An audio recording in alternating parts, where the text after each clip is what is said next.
Ayant reçu de nombreux mails de détracteurs de l'or au sujet de la possibilité de confiscation de l'or, eh bien voici une nouvelle vidéo pour y répondre. En effet, on peut légitimement se poser la question pourquoi investir comme une fourmi, pièce par pièce, si l'État peut venir nous le confisquer, comme cela s'est déjà produit de par le passé. Eh bien je tiens à vous y répondre par cette vidéo et tout vous expliquer d'abord en faisant un petit point sur l'histoire, puis les arguments en faveur et en défaveur du risque de confiscation de l'or. Juste avant les amis, la chaîne grandit et ça c'est grâce à vous. Donc n'oubliez pas le petit pouce bleu, ça fait toujours un homme heureux et à vous abonner s'il vous plaît. À l'époque, l'étalon hors dollar faisait œuvre de garantie absolue. Ainsi le dollar régnait en maître car il était adossé sur l'or. Ainsi, n'importe quel dollar pouvait très facilement être échangé en or par les institutions publiques et bancaires américaines. L'histoire nous apprend que c'est à partir de 1933, suite à la Grande Dépression causée par le krach boursier de 1929, que le président Franklin Roosevelt aux États-Unis a décrété que désormais la détention d'or était illégale. Ainsi, le décret 6102 fut signé le 5 avril 1933 qui interdit aux citoyens américains de posséder pièces d'or, lingots d'or et certificats d'or, et ce sur tout le territoire des États-Unis d'Amérique.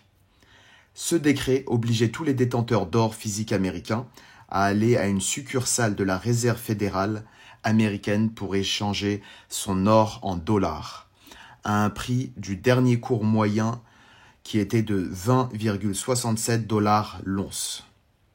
Il s'agit donc de la première nationalisation de l'histoire d'un actif monétaire, dans ce cas précisément d'or physique d'investissement.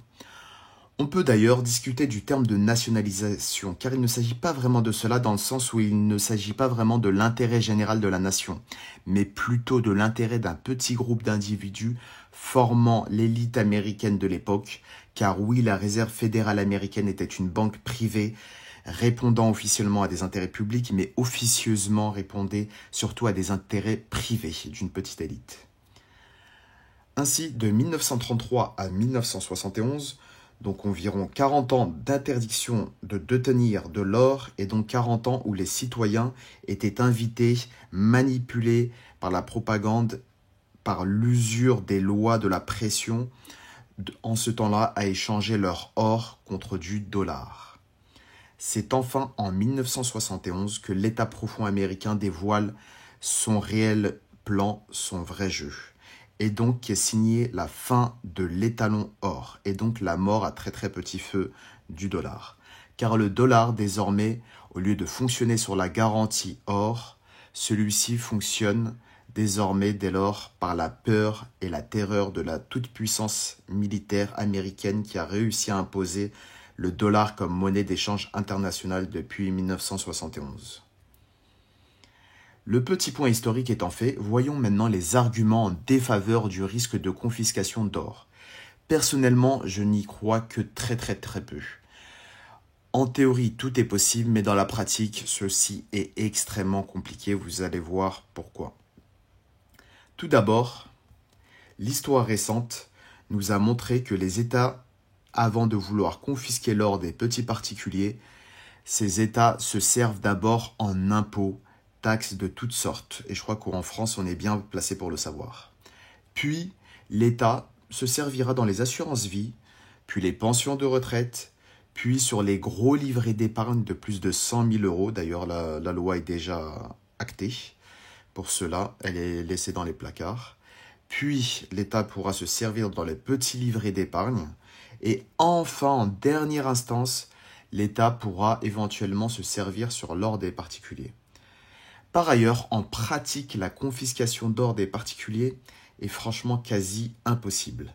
N'importe quel particulier peut déclarer le vol, la perte de son or, et ce, même avant toute velléité de confiscation. Et sachant que, de plus, le nombre de petits porteurs d'or est très compliqué pour un État de fournir. Il est très compliqué pour un État de fournir 3 policiers pour une réquisition pour chaque particulier. Vous imaginez, il faudrait vraiment des hordes de policiers et de gendarmes pour confisquer le nombre immense de particuliers qui détiennent de l'or, surtout en France.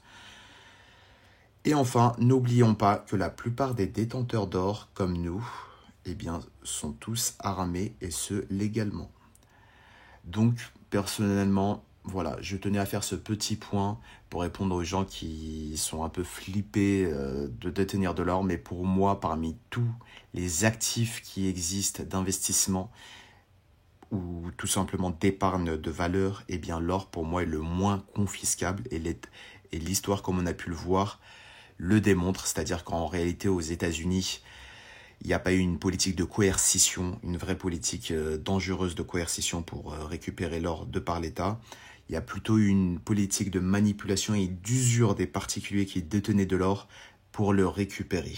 Donc pour tout particulier qui est déterminé dans son envie de garder son or et surtout qui est convaincu de la valeur intrinsèque de l'or, et bien même au bout de 20, 30 ans, 40 ans, il gardera son or, il le transmettra si besoin de génération en génération. D'ailleurs, c'est une forme de pratique de transmission d'héritage qui peut être détaxée, hein, il faut le savoir. Et je pense que vraiment, ce n'est certes pas le meilleur moyen de s'enrichir de l'or, mais c'est le meilleur moyen de conservation de son patrimoine, en tout cas d'une partie de son patrimoine financier. Je pense qu'on est tous d'accord là-dessus. Je vais vous laisser les amis et n'oubliez pas le petit pouce bleu et à vous abonner s'il vous plaît.